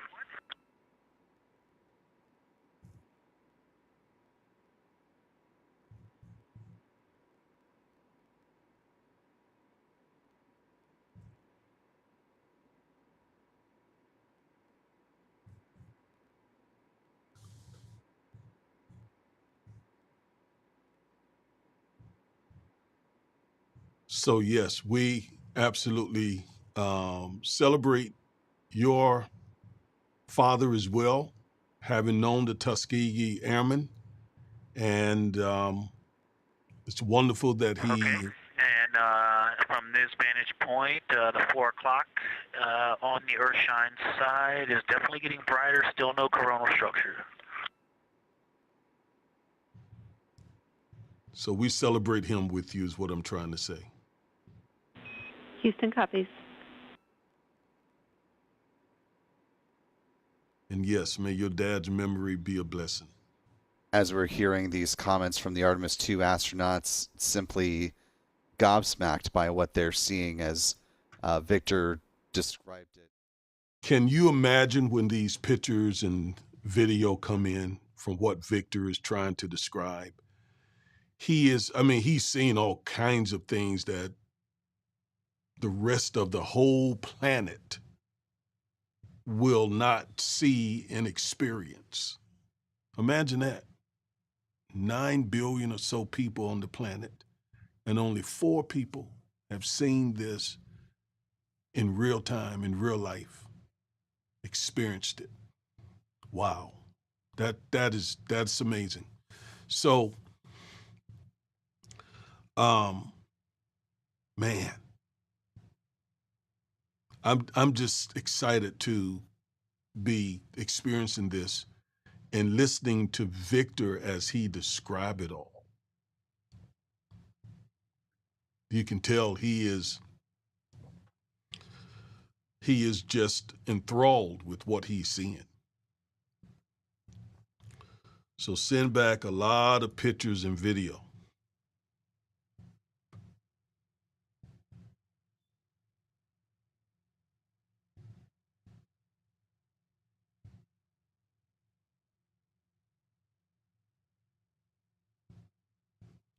All right.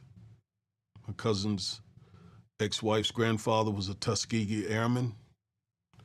I was telling someone just today that before there was a Victor, there was a Ron McNair. Before there was a Ron McNair, there was Guy Bluford. Before there was Guy Bluford, there were the Tuskegee Airmen. We can go on and on and on and on, and how we stand on the shoulders, all of us, of our ancestors who opened these doors for us. And doggone it, we're not going to let them close them. We're not going back. They're not taking us back. We'll not do that to those generations.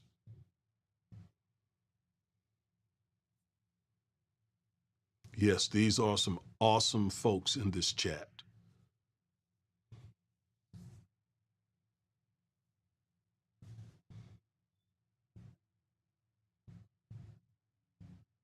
Just enjoyed hosting you all. We're going to count down with them, that little clock over, and it's on my right side facing the camera. We're going to count down with them and see what interesting things happen then. If there's nothing else going on interesting, I'm going to wind it down. It's been about 2 hours so far. I'm enjoying it, but I don't want to hold you all too long here. And again, remember, in a few days, they're going to be re-entering Earth's atmosphere, and we're planning to go live then too. And I may go live even in between then if something interesting is going to happen, because again, I just want to keep this as much as I can in front of our community here. We're shattering through Victor Glover. We're shattering this whole DEI fraud. That's what Victor is doing. And that's what we do every day. Every day we get up and go do what we got to do. Despite all the pushback we're getting right now, still get up and go do what we got to do.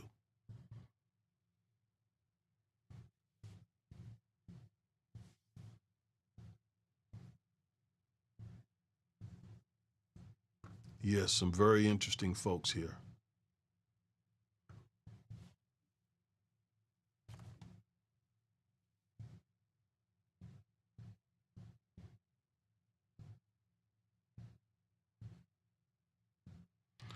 My uncle, who is deceased, was a member of the 555 Triple Nickels, first black paratroopers in World War II.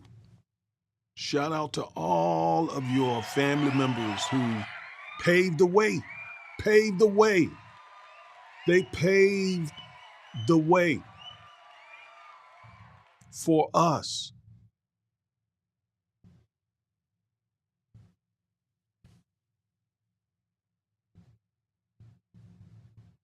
Paved the way. Comrade, thank you so much for sharing this. Black paratroopers.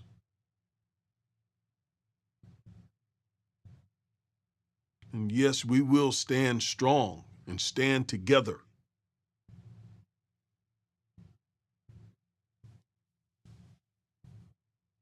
Like the rapper Kendrick Lamar says, we're going to be all right. We're going to be all right.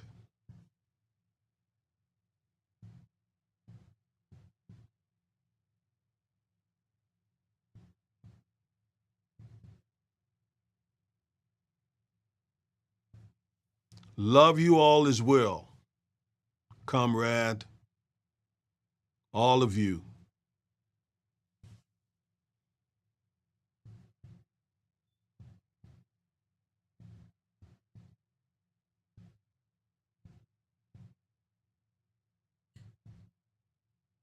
I really do love the way that you are just just speaking about your father. And let me just say, you kind of get me emotional a little bit here because my father was not an educated man, didn't go to college, didn't do anything like that. But here's what he did. Got up every day, worked 10, 11, 12 hours to take care of his family. I had both the terrible experience and blessed experience at the same time of preaching his funeral. And when he passed, I can't tell you the number of people who came to me and told me that my father had helped them with this, had bought them groceries when they needed it, had co-signed for them to get this or that. I can't tell you the people who did that. And that's the thing with this generation of black men that we're talking about here. I hear white people all the time talking about the greatest generation. And quite often they're talking about white men who, I think around that like World War II era, who supposedly built America. They never really mentioned the black men who really built America, despite all the hell they caught. So I'm loving hearing about these great black men. I think about my father-in-law. Both him and my father have passed, but they laid a tremendous example for their children and grandchildren and great-grandchildren, etc., in their work ethic, in their commitment to their families, and so on. So I'm loving this. I'm loving this. Comrade, you got this started. Thank you. Thank you. Thank you so much.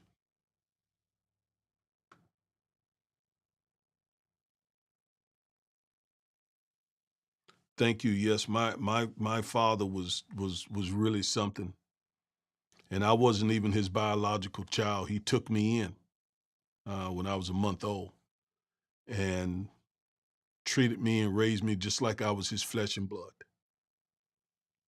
I wouldn't be here today without him.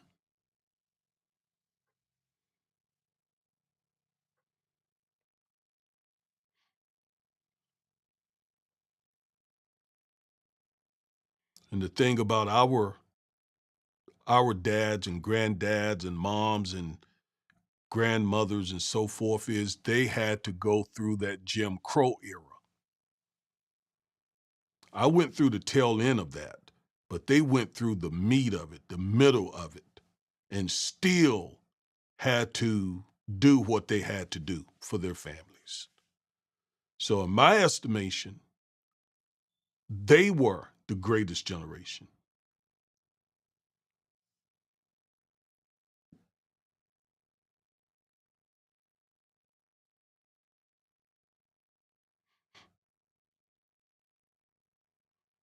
So we got 4 minutes, 30 something seconds countdown here, I think, before, in fact, you see the light shining on the other side, the sunlight shining on the other side of I think that's what that is, the moon. So we have gone through that eclipse period there. Just amazing to see. Yeah, our fathers and mothers and grandmothers and grandfathers had to come through that sharecropping stuff and the segregation and the lynchings and all of that, and yet at the same time still had to do what they had to do for their families. I have a little saying. Write this down. It's not how far you come, it's how far you've come from.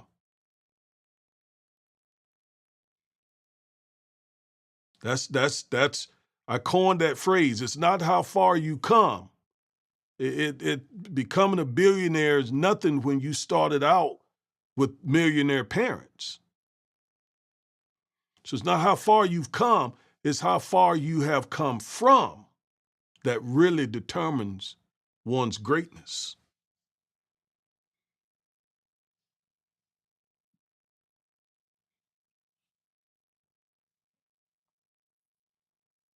I don't mind if you use that little saying right there, but just make sure you give me credit for it. I'm joking.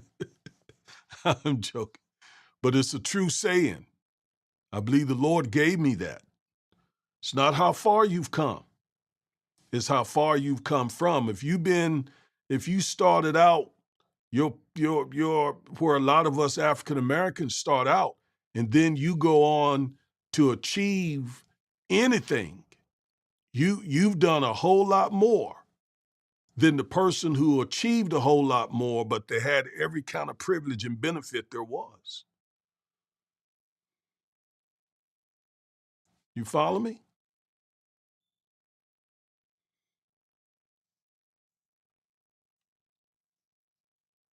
Because you started, if you score a touchdown and you are starting outside of the stadium and have to run a long ways just to get into the stadium and then score a touchdown, that's a whole lot better than somebody who started on the 50-yard line and scored a touchdown.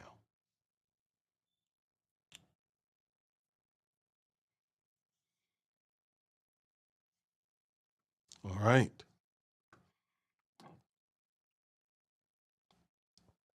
So I think that we have, at this point, been through the complete eclipse. So I'm going to end this. I thought they were going to have a little more conversation here on this end, on this side of it, but we're just going to leave it at this. I just want to say thank you to all of you. Thank you to all of you. Thank you to every one of you for hanging out.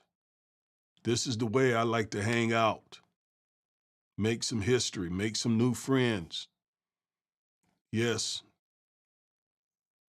absolutely. So thank you, all of you, for tuning in, and make sure you hit the notification button so that when we go live again, or when we put out, a video or something, you all get your notification.